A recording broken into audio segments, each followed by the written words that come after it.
Welcome to Life, Lessons, and Laughter with your host, Glenn Ambrose.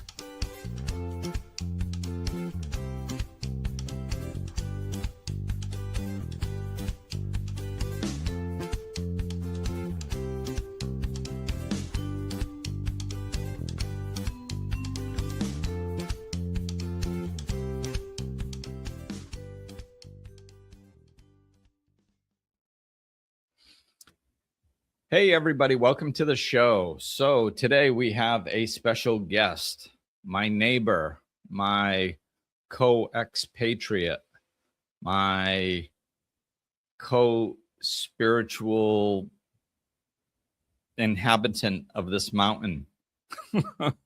Here she is. Here's Taheera. Hello. Hey, Taheera. Welcome. Nice to be back on. Yes. Yeah, it's been a little while since you've been on. So tell the people a little bit about yourself and then we'll dive in.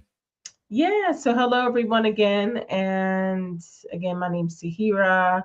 I am initiated shaman, clinical therapist, mentor, teacher. I had a school called Ecology of Shamanism where I taught practitioners different shamanic methodologies and skills, particularly around certain plant medicines and jungle medicines. And now I am helping women cross in worlds between coming out the corporate world into the spiritual world, not only training them in spiritual methodologies, but actually helping them to scale their offerings into premium offerings so they can really live a life that is full, that is abundant, and that they deserve. In a nutshell. There you go. Perfectly said. Yes, this is one of the things that I enjoy about you is that you've got your head wrapped around exactly what you're doing and how you're doing it. So thank you. Yeah, so great explanation. So here we are. What did you want to talk about today? Well, I wanted to talk about the book. I have a book coming out soon called Exciting. Yeah, very exciting. It's called Living in the Center, a shaman's memoir of embodiment, sovereignty, and inner power. And it's a book really about the women that I work with. And because I was that woman, I was a woman coming out of the corporate space as a clinical therapist. And even though I was successful on paper, I had a nice car, nice apartment, friends, yada, yada, yada, there was still something in me that was calling me more into the spiritual world and going through my own awakening processes. And I say there's many awakenings. I came into, getting naturally trained in these certain different shamanic lineages and medicines. I have worked with mentors through between 7 to 10 years consistently. And so I understand how some women feel right now, especially at least what I'm seeing, they're going through that same cycle. And they're in this threshold, as I like to call it. They're kind of in this woo-woo place of, okay, I'm done with that. I'm attracted to the spiritual world. And I know you, even as men, can touch on this as well. But it's like, I have also done a lot in the spiritual world. I have awakened. I know my offerings. I know my gifts, but I still feel stuck. There's still this ceiling. And so what I help people to do is to merge that. And it's my own journey. It's literally my own journey, just more in a blueprint style, so people can read it and they're like, oh, okay, yeah, that sounds about right. That sounds like me.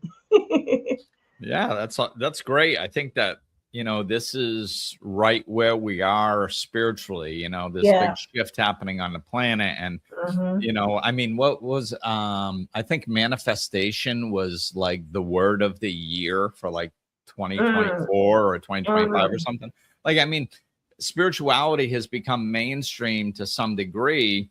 And this message of love, it's, they show it at the Super Bowl and all this stuff. So spirituality has unfolded and become more mainstream, and for quite a while now. I mean, like, I've seen huge differences in the last 20 years, you know. So so there's so many more people that are spiritually centered and or spiritually awakened and or spiritually awakening, and or, you know, they're on this path of, you know, some people could just call it self-help. So there's so many people leaning in this direction, and we're in the information age. So there's just such an overload. If you want to research and study what you should do next, you could keep yourself busy for the next 100 years. Right. So, yeah. And a lot of people do that. They just, you know, keep reaching randomly because they're not sure what to do next. So, you know, so this is what I'm seeing with your book and where you're going now, is the timing is perfect, because you have all these people that have leaned into spirituality, like you said, and it's like, okay, but I'm just not feeling fulfilled. Now what? Exactly. And it's like, you know, and you and I have had those conversations where we have been through so much in our personal development. And it's like, it's not, and I'm not saying that we are like the wise ones and chosen ones, but we have done enough work to really get clear as to what we desire, right? And so it's like, now you're clear on what you desire. So now it's another level of awakening, of doing that work to get to that next step. And so this is where I see a lot of the women and men. I just talked to somebody earlier who, you know, he's joining me on a pilgrimage because he's like, I need this, like everything you're saying I need right now. So it's everybody, like you said, that is in this state of a transition. And what I'm sharing with people is, you don't have to actually sever your ties from that older version of yourself. It's all about merging them and finding yourself in the middle, like realizing maybe you're a bridge. Maybe you're a bridge between the corporate world and the spiritual world, because now there's like it's like $1 billion industry for a lot of the corporate companies who actually want us to come in and teach them about a few things, because what they're seeing is the missing piece. They're seeing how the spiritual impact on how people are living can actually impact their employees, you know, sound healing, meditation, breath work, all of those things. And so I feel like it's coming together beautifully. And like you say, there's this big evolution going on right now. So I'm just all about giving language to what's really happening, so people don't feel like they're lost. You know, it's like, no, maybe not necessarily lost, just maybe unclear as to the next step.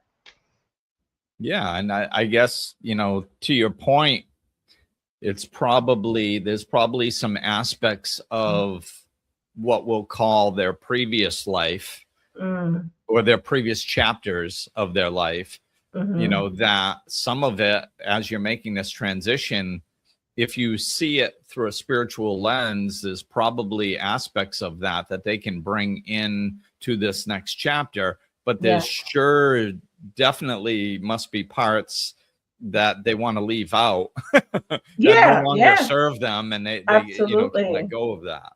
Absolutely. Yeah. And that's what I talk about in my book. I talk about how the clinical world served me to a certain degree. Like, it helped me greatly when I was moving through a state of depression, anxiety, not knowing my next step. And as I was meditating, because that's how I began my spiritual journey, was through meditation, I started to feel the urge again to impact some people's lives. And so I've always been very fascinated with human psychology, social behavior. So I decided to go back and get my master's and begin from there. And through that, it really helped me to be more stable mentally. It helped me to ground, and it helped me to really see the psychology of how people work. So it was phenomenal work. However, I always just had this nudge that there was something beyond what that ceiling could do for me in my own personal development and in other people's. So it's not the fact that I just cut the ties. It was more so me saying, okay, I completed this part of my life. And that's maybe what other people are thinking. They completed this version of themselves. And like you said, there are parts that you just outgrew. Like I just call it, you outgrew them, right? And it's like, thank you, rest in peace. And now it's time to move on. Yeah, Because that's you it. can't take that dead weight with you, like you just can't. And so so yeah, I do see that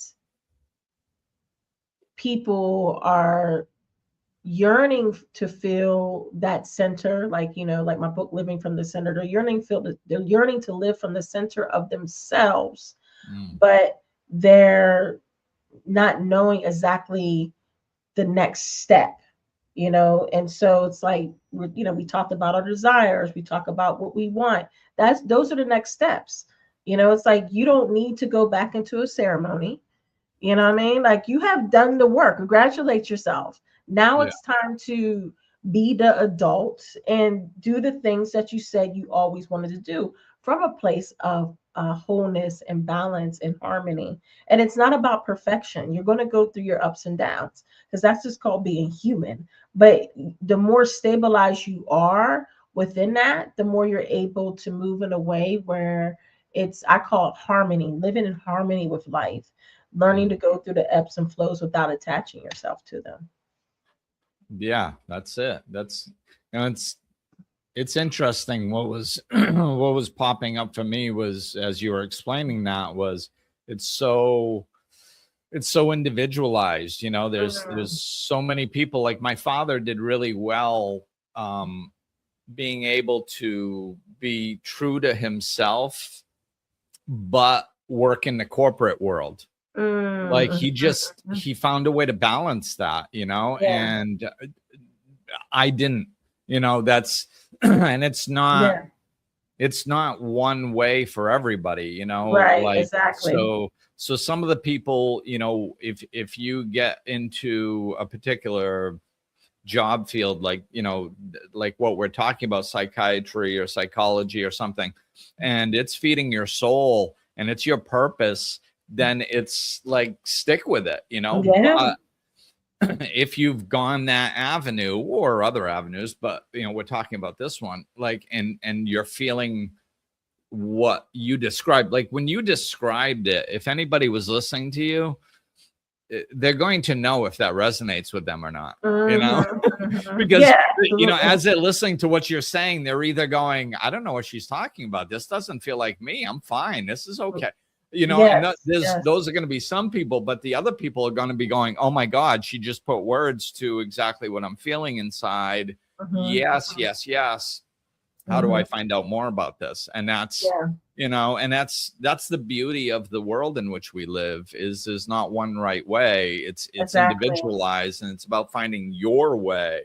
Exactly. I tell my students all the time, like, I'm not trying to teach you my way, because the only thing I know about my way is that it's not yours.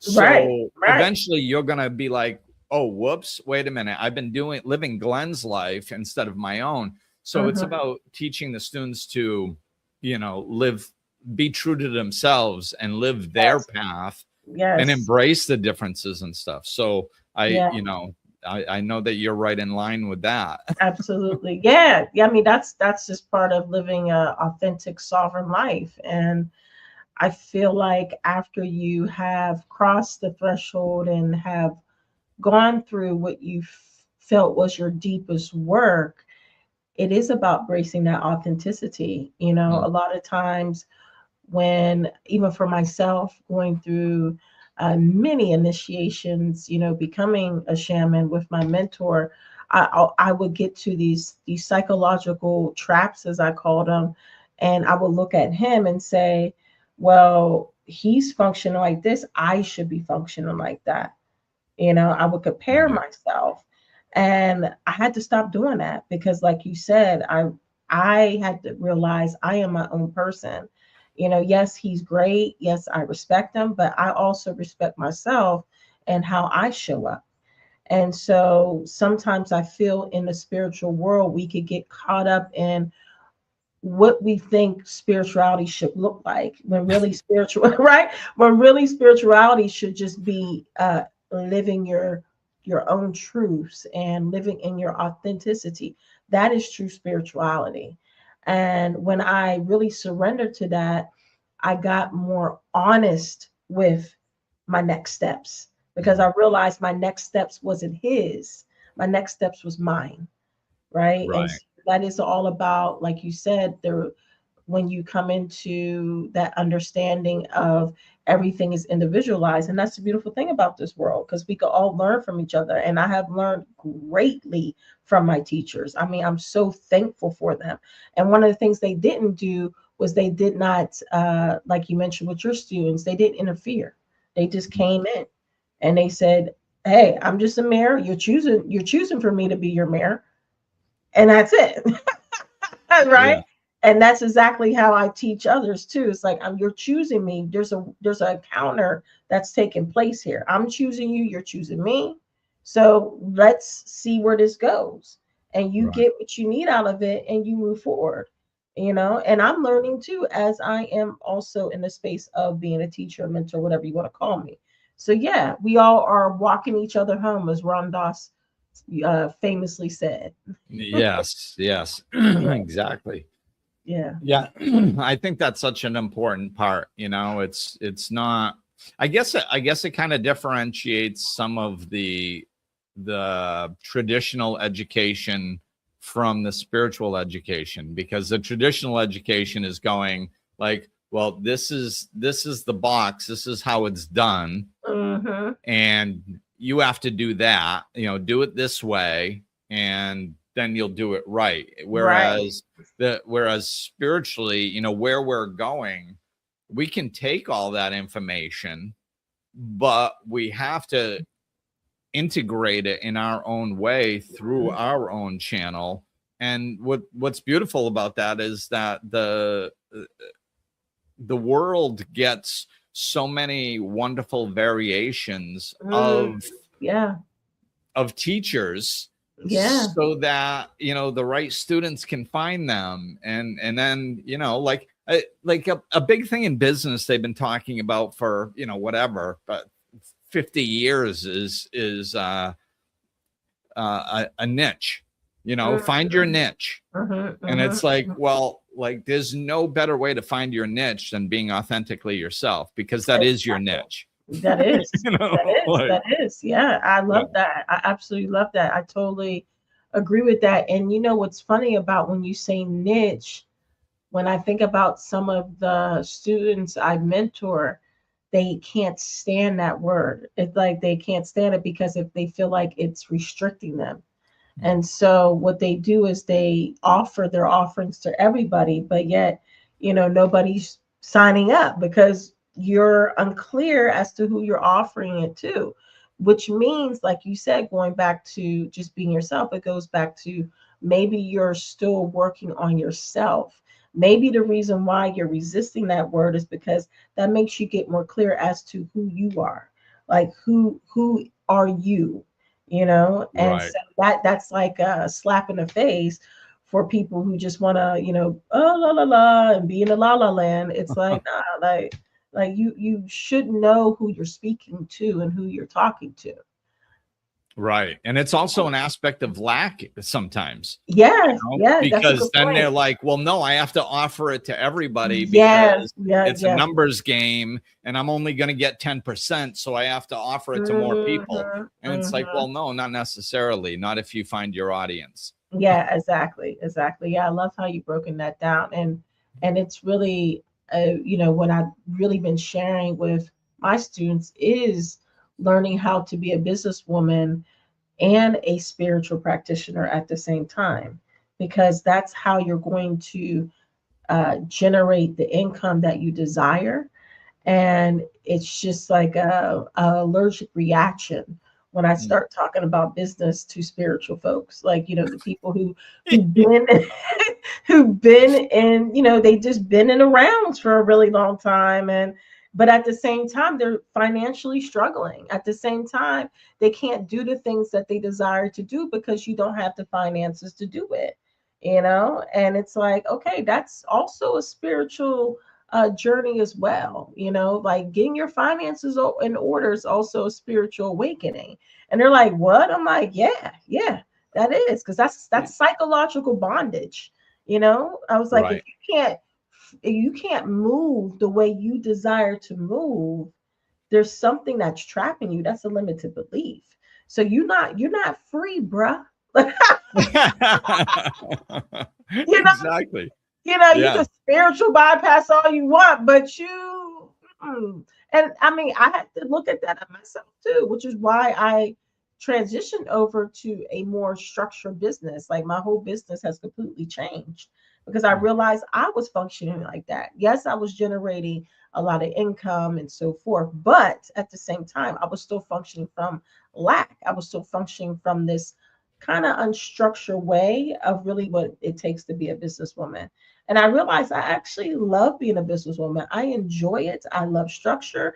Hell, I even love spreadsheets now, Glenn. And like spreadsheets, like come on. But I enjoy the systematical way of how it's making me more uh free in what I do in my practitioner, my mentorship, because I have took the time and built the structure. And that's all that I am encouraging these women who are crossing over to understand. Because a lot of these women, they're opening up, from what I know, they're opening up uh, wellness businesses and so forth. But yet you can't open up a wellness business if you ain't got no structure. It's just that simple as that. So Right. yeah, yeah. Yeah, absolutely. I agree. I think it's, where a lot of people on the spiritual path are aware of this spiritual shift happening on the planet that we're talking about earlier. And it's all, wonderful and all this stuff. And it's like, well, yeah, like, what do you think that's going to look like, 50, 100 Yeah, years from now? Like, yeah, if we're going to change the way we interact on this planet, it's not like we actually, it has to be realistic. Like I always say, I'm a spiritual realist. Like you have to be realistic, and you have to take the spiritual principles and implement them into our daily lives. yeah, And yeah, and finances are an aspect of that. yeah, And if you're yeah. still locked into money is the root of all evil type Right. mentality, That type of well, thing. Yeah. you got to let go, man. Like Yeah. that's, money is just, there's no, like I explain to people that there's no difference if I take like somebody builds me a house and I'm growing some food and I give them some food to build me a house. There's no difference between that and me taking money and paying the guy who builds my house, and then he Yeah. takes that money and he goes to the grocery store and buys food. Like Yeah. there's no Exactly. difference between those two. It's Exactly. energetically, Exactly. Exactly. So yeah, integrate. We have to get over this fear of money and this lack mentality that's, it's affected the majority of the world, really. Yeah. It really has. Yeah, Yeah. you're And absolutely if right. we're going to usher us a new paradigm in, Yeah. then we need to be responsible in Exactly. realistic ways with our lives, with our businesses, with our money.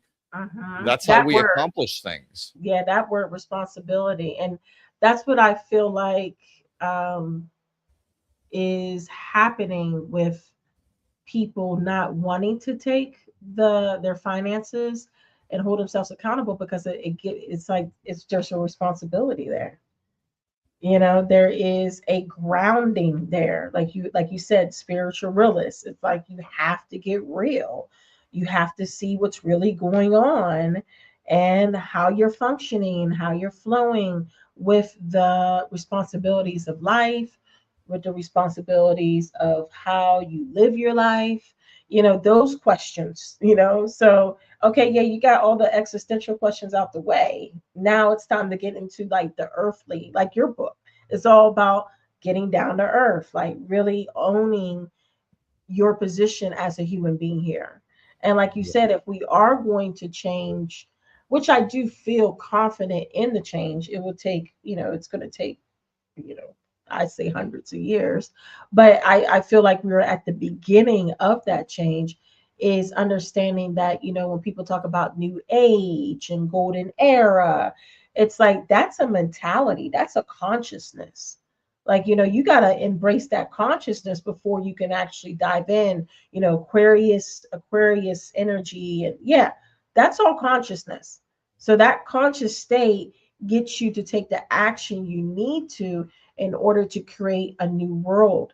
That's what it is. It's not just like somebody's going to give it to you and then, that's it. It's like you gotta initiate yourself into that conscious way of thinking, and then do what needs to be done in order to pave the way for others. Right. Yeah, that's it. It's about taking all the spiritual concepts and principles and energies and ways of doing those things and bringing them into the earthly realm. Yes. Like, and using them and interacting with them in that manner. That's how it comes. It's just energy. It's just energy. We can't put the spiritual way of life in a box and then unwrap it and be like, oh, look. Right, exactly. We did it. Exactly. It's like, exactly. No. Like, it comes through us. It comes through our energy fields individually and collectively. So it's, we have to take these. That is why I, called my book Down to Earth, because it's, to me, there's no point in playing with the cosmos if it doesn't enhance your experience. Like, what's the point? And that's real. Like, if it's not landing, why are we here? Like, why are we up here? Yeah, that's always my question. Like, so you tell me, people tell me, oh yeah, I went into, the celestial field and I met the Galactic Federation. And I'm like, that's great. How's the Galactic Federation helping you to be a human being? Like, right. Using all these fancy, spiritual, eloquent ways of saying you're so spiritually advanced, but yet your relationships here on this earth, they need work. I can clearly see, like, those are the receipts. Your relationships are the receipts of the work that you've been doing with yourself. Like, how you treat others, how you treat, your friends, your family. Those are the receipts to know, like, okay, this person's a good person, a decent person. Like, okay, like, that's the work, that's the receipts. So yeah, it is about being more well-rounded and living in that balance between, the heavens and the earth, as I say. Yeah, we have to incorporate both, not just one. And we're here for a reason, so it's I think we're constantly in some way, shape, or form expanding, becoming more of ourselves, expanding our consciousness, whatever. And so how do we, if I wanted to become more of myself and expand my consciousness, why did I come to planet Earth? Right. Like, well, there must be a way to do it here. Exactly. Otherwise I would have stayed over there. And then I look around the world and it seems like we live in a very dualistic reality that's polarized, and it's like, well, how much do you learn when things are going good? How much do you expand? A little, I mean, you can learn from your successes. Like, I teach that. I enjoy that. But let's be honest, you don't learn that much from your successes. But how about your challenges? Exactly. It's the contrast in life. I was telling somebody every once in a while this pops up, and it's like, I find it so interesting that the word contrast kind of has two different meanings. Like, some people talk about it like contrast is when you have problems in your life. And then some people talk about contrast like those old knobs on the old television stations that you You Oh turn yeah, the yeah, and what it did is it made the blacks blacker and the whites whiter and kind yeah. of got rid of the gray a little bit, so everything was sharper and you could see it Mhm, more clearly. And mhm. I'm like, wow. So those two definitions of contrast, like to sharpen things so you can see them more Yeah, clearly, that makes sense. I like that. differentiate things, Yeah. and it's also the name of what your problems are in your life too, Right. because that's what they do. Exactly. Exactly. Yes, exactly. Yeah. Yeah, I love that. I love that. And that's the I would feel that's the maturity of when you have matured in your spiritual walk. You just really start becoming very clear as to how you want to exist on this planet. How do you really want to exist? And the choices that are need to be made for you to manifest or attract what you are really wanting to do with your life. Mm. And so that's such a key into, we're looking at, I was watching like Oprah podcast, and then one of the most recent ones, she was talking about like people being so mean right now. And like there's like this big study out where we are living in a time where like they have never seen so many people be so mean to each other, like Mhm. online and just in the physical environments. And one of the psychologists were talking about, the how due to COVID, uh, the reason why is because we lost some of that, that connection that we used to have.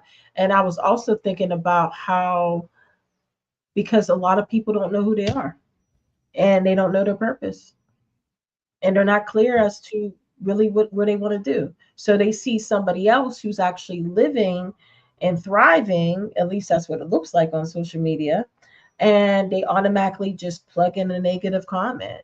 Like I got one, just the other day, just me posting about Egypt. So what?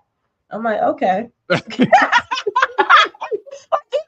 so, So but what? Yeah, that's so that's what so kills me. what? It's like we're back in Like, like yeah, seventh we're back. grade. Exactly. It's like the maturity has stopped. Literally has like just stopped, right? And so that's what I see. I just see a lot of people who struggle with, like we talked about earlier, going back to what we talked about, being authentic, being themselves. If you allow yourself to be authentic and really live in the joy and the love that this, supreme being, whatever you want to call it, has instilled in us, you wouldn't be so damn mean. You wouldn't be worried about what other people are doing because you have your life to live. Right. And that's it. Yeah. And I think that's it reminds me of what you were talking about with the receipts. It's of your life. It's like, this is, it's not real complicated to figure out where you are on your spiritual path. Like, are you Yeah, enjoying your daily life or are you not? yeah, Because yeah, if you're not, then there's something that you're missing, that yeah. there's something that needs to be adjusted somewhere, because that's the ultimate litmus test is, are you enjoying your everyday life? And if every Mhm. time somebody says something that you don't like, you feel the need to, spew some venom on them, like it's, like I heard it said, like if you're walking down the hall with a cup of coffee and somebody bumps into you and it spills out, what spills out? Coffee. Mhm, Well, if you're mhm. walking down the hall with a cup of water and somebody bumps into you and some liquid spills out, what spills out? Water. Mhm. Okay, so whatever's inside of you, when you get triggered, when you get bumped, Mm, whatever spills out is what's inside of you. yeah, So yeah, if yeah. you're on, social media or out in public being rude and arguing and saying just disrespectful, rude things to people, that's Yeah, a yeah. problem with you. It's not a Yes, problem with them, right, because exactly. other people can actually read things and go, I disagree with that, but who Yeah, cares? right, There's right. 8 billion of us. We all have Yeah. the right to our own opinion. Yeah, exactly, You know? exactly, exactly. Yeah, Yeah. yeah. But yeah, that's it just seems like it's a current theme right now. And because of the, like you said, I love the whole contrast and what you stated about the difference and looking at the different definitions of contrast, because it's like people hiding from that clarity within themselves.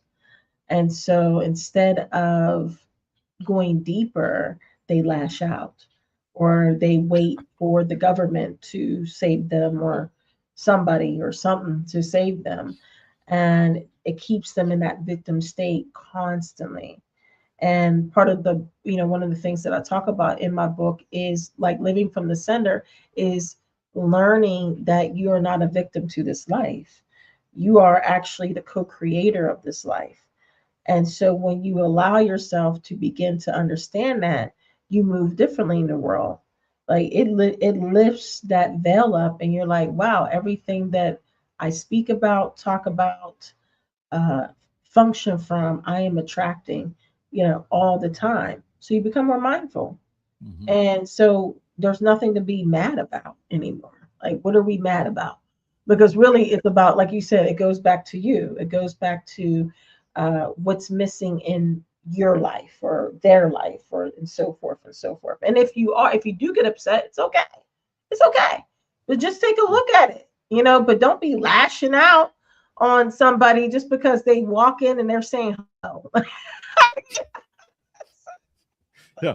But that's the level. That is the level of this, like I said, her podcast was talking about. Like, that is level. You and I, we live up here in the mountains. We live in beautiful harmony with nature, and we doing our thing. But in the society of what not normal people, but majority of society where people live, these are the conversations that are going on. And so, yeah. Yeah, and that's it. Yeah, we do have a built-in defense mechanism to to pretend it's everybody else, and it's always us, it's always us. So it's tough to see that. It's like, no, well, it's their fault. No, it's because of this, it's because of that. And we think we want it to be everybody else's fault or everything's fault, and not us, like we think we want that.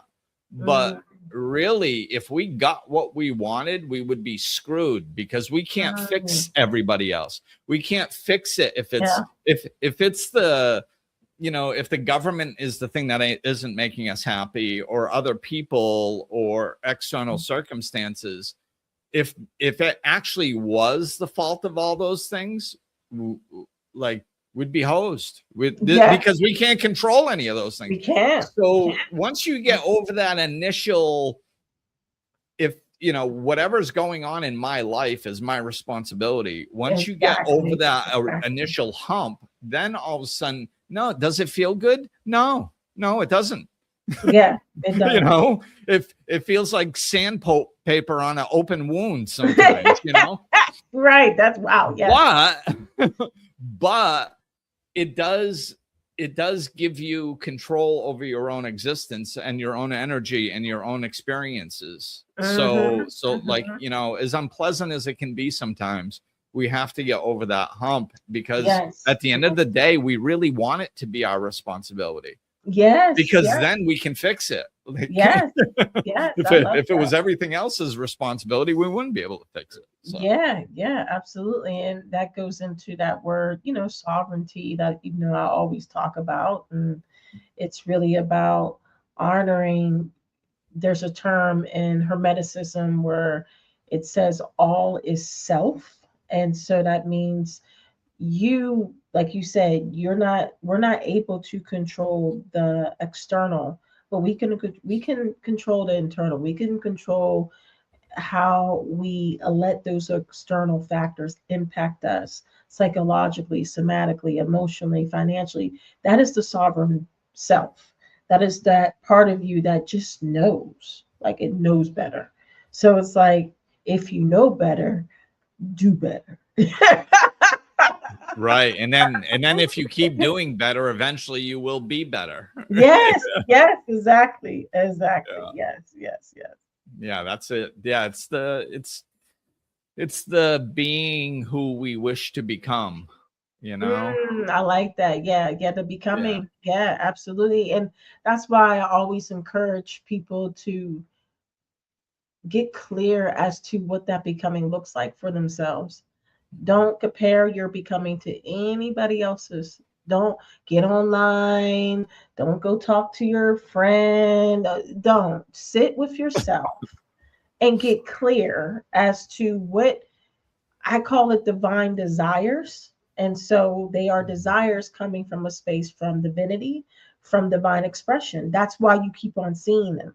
So people are like, well, how do I know? You keep on seeing them. Like no matter what you're doing in your life, you see this other timeline of self, if that's what you want to call it, this other version that's living a certain way, that's doing things a certain way. That is you. That is a real version of yourself. And you know this because it doesn't go away. It keeps on coming in. You could be sitting there having your cup of coffee, it just comes. You could be sitting in meditation, it just comes. Like no, you could be driving, it's there, and it's giving you that playback, that knowingness that this is really where you want to be. So why don't we try? Why don't we work on getting to this level? How about that? Because you probably be happier. Yeah, definitely. Yeah. Yeah, and sometimes you see it, sometimes you just feel it, sometimes it's a thought, but it's I see what you mean with the recurring. It's kind of you can distract yourself for only so long, and then all of a sudden it's there again. It's there again, and just like what I talk about in my book is like how I came to understand. I was already visualizing myself living in the Caribbean, so all my like teenage life, I would have dreams about like mountains and oceans, and I never been to the ocean at that time. Never. The first time I've been to the ocean was when I was in my 30s. That's the first time I've ever been to the ocean. And so, and what got me there was finally accepting I really think I'm supposed to live in warm climate, and at that time I'm sitting, in Pittsburgh, Pennsylvania, near the radiator, cold, shivering, trying to, snow's coming down. And I'm just like, yeah, I think I just need to experience whatever this is, it keeps on coming up. So why I just don't experience it? And that's when I went to Jamaica, and that's the first time I ever seen the ocean. It was like glorious to me. And I said, oh, okay, I get it, spirit. Yeah. I get it. Like this is where I'm supposed to be. Like I'm supposed to be somewhere in this environment. And so you make the move. You do, like, it didn't happen overnight. I had steps in between. I moved to Florida, stayed there for a few years till I finally figured out, okay, next move is out of the country. And, you went through the same thing. But the thing is that I had to accept that was a part of my happiness. Part of my happiness was to live in where I live now. And so I feel like that's coming from divine expression. That is a desire that's coming from your highest self. Or you could say God, you could say supreme, but it's coming from something greater because you can't control it. It's like it just happens. And when you finally experience it, it's like a relief. It's relief to your nervous system. It's like you could breathe better. And you're like, oh, okay, I get it.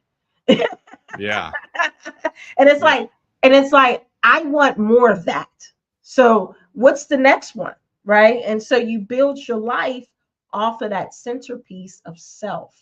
And that's where you're really coming into your freedom. Yeah. And that's really where being honest with yourself and not pushing things away because they're uncomfortable. And because it's the uncomfortable. Absolutely. That's important parts of it. And this is, and I call them heartfelt desires. I like and that. It's, because they're not wants, like, oh, I want a new car. Ooh, like, that, like, it's not that. No. It's much deeper, and it doesn't go away. And there often are aspects of it that are very specific to you. Very specific. And it's just like, and they kind of seem like okay, like whatever, until you get there. Then you're like, oh, Right. now I know. Now I know Exactly. why. Yeah, Yeah. exactly. Yeah. It feels like, it's like, because it's so, it's you, right? So it feels normal. It doesn't have this like glorious, like, heavens are opening up type of energy. But then when you actually experience it, you're like, oh, wow. And so much more fulfilling. Like it's it's more like fulfilling. Yes, I like like that. I understand that, sometimes we can use goals to focus on and head in a particular direction and all that stuff. But I think like we as a general rule, I think society is too goal oriented, Yeah. and they're not really goal oriented about their heartfelt desires. They're Yes. goal Yeah. oriented about some sort of accomplishment that they think they're going to be happy if they achieve it, or they're not going to experience any more problems once they get Something there. Or something more tangible, something like instant gratification, like you said, the car, physical things, but not like their spiritual desires, like you said, the heartfelt desires, which is much more long lasting. right, And that fulfillment is the just like, fulfillment is more and more long lasting. And that's when you can attract. It's easier. I find it's easier to attract the tangible things when you're living from a more fulfilled life. oh, absolutely. Yeah. Yeah, So, you're open, you can feel that you're one with yeah. whatever's transpiring. So all those little egoic blocks just aren't even there anymore, Yeah. because it's just you're not functioning from that part. Yes. Mm-hmm. Yeah, Absolutely. love Absolutely. it. Yeah. Good stuff. Well, Yeah. was there anything else you wanted to tell the people about your book, or about what you're doing before we wrap up? Yeah. Thank you. So, my book, Living from the Center, is coming out August 31st, and you can order it on Amazon. I'm also doing a book tour starting September 3rd, and I will have a link, and Glenn, you can share the link to your people. But I'll be in South Carolina, then I'll be in Idaho, and most likely in Miami. But if you're interested in seeing me physically, and I'm going to be doing a little workshop while I'm there. If you're interested, I'll have tickets. And if, say, you can't make it, then I'm doing a virtual webinar as well. So it'll be like a virtual book tour. And so people can also register doing that on my link as well. So everything's going to be on the same link. Beautiful. Beautiful. Yeah. All right. Well, congrats on the new book and Thank the you. book Thank you so tour much. and all the wonderful work that you're doing. I love it and support it in any way that I can. So I'm psyched for you. Thank you so much. Thank you. All right. Well, thanks for being on. And that's going to do it for us, everybody. And check out, I will have the link to Taheera's stuff in the show description. So yeah, that'll do it for now. All right. Talk to you later.